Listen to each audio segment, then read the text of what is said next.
Tu peux avoir la bonne analyse, tu peux avoir la bonne prédiction et finir à zéro. Pourquoi? Parce que sur un marché, avoir raison ne suffit pas. Il faut que quelqu'un puisse te racheter derrière. Bienvenue dans le piège de la liquidité. La liquidité, c'est très simple. C'est ta capacité à entrer et à sortir d'un prêt. Acheter, tout le monde sait faire. Sortir, seulement si quelqu'un est là en face. Un marché liquide, c'est un marché où il y a beaucoup d'acheteurs. Il y a beaucoup de vendeurs à tous les niveaux de prix et à tout moment. Sinon, le prix que tu vois, c'est une illusion. Un marché est liquide quand il est épais. Épais, ça veut dire beaucoup de participants qui mettent de vrais montants et qui ne sont pas tous du même côté. Un marché mince, au contraire, c'est peu de joueurs, peu d'argent et souvent que des requins. Et là, le danger arrive. L'avantage que tu crois avoir est là, zéro valeur.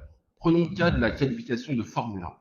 Un trader veut parier sur qui va prendre la pole. Il pense avoir un playbook imparable. Il estime les 10 pilotes qui iront en Q3. Il exclut les deux plus évidents, Verstappen et Norris, trop chers, surévalués. Il achète les 8 autres, tous sous 5 centimes. Dans sa tête, c'est très propre. Si mes 8 pilotes sont dans les 15, la proba moyenne, c'est 1 sur 15, donc 6 centimes. J'achète à moins de 5, je suis gagnant. Son plan, revendre progressivement pendant les qualifs, prendre la plus-value. Q1, tout se passe bien. Q1 se termine, ces 8 pilotes sont encore là, dans les 15. Il va sur le marché et là, le prix est quasi à zéro. Pas d'acheteur. Il se dit, pas grave, attendons la Q2. Fin de Q2, les 8 pilotes passent en Q3. Analyse parfaite, prévision parfaite, top 10, exactement comme anticipé. Et pourtant, ces contrats valent toujours quasiment zéro. Pourquoi?